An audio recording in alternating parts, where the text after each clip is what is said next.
La question du déploiement de la force de la communauté des États de l'Afrique de l'Est ne passe pas, en tout cas pour les sociétés civiles du Nord et Sud Kivu, du Maniema, de l'Ituri et du Tanganyika. Ces forces vives ont fait une déclaration pour dire non à cette force sous-régionale et demandent au gouvernement de s'abstenir de signer tout accord avec le Rwanda et tout autre groupe armé. À la place, elles invitent le président de la République à opter pour la force de la SADC.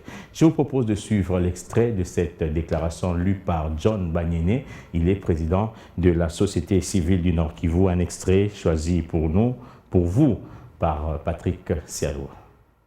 Les expériences moins fructueuses évoquées si haut, la société civile du Nord Kivu, du Sud Kivu, du Maniema et de l'Ituri rejette avec la dernière énergie l'envoi en RDC de la force de l'EAC, car aucune garantie n'est prévisible de son efficacité là où les Nations Unies et la coopération militaire bilatérale entre l'Ouganda et la RDC a échoué.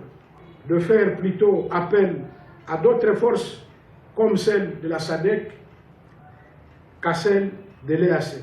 Les sociétés civiles de l'Est recommandent à toute la population congolaise de se mobiliser comme un seul homme pour accompagner les institutions de la République et particulièrement les FRDC par des soutiens multiples et multiformes afin de vaincre l'agression de notre pays.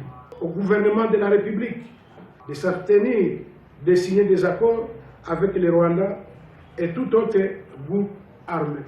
De rappeler à Kinshasa tous les commandants des régiments et bataillons issus de mixage et brassage opérationnel au Nord Kivu, Sud Kivu, Ituri, Maniema et Tanganyika.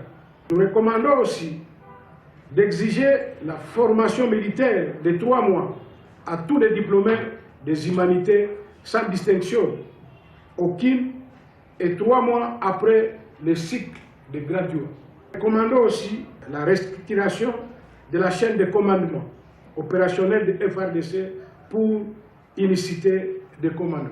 Exiger diplomatiquement au Rwanda une négociation avec les FDLR et l'Ouganda avec les ADF.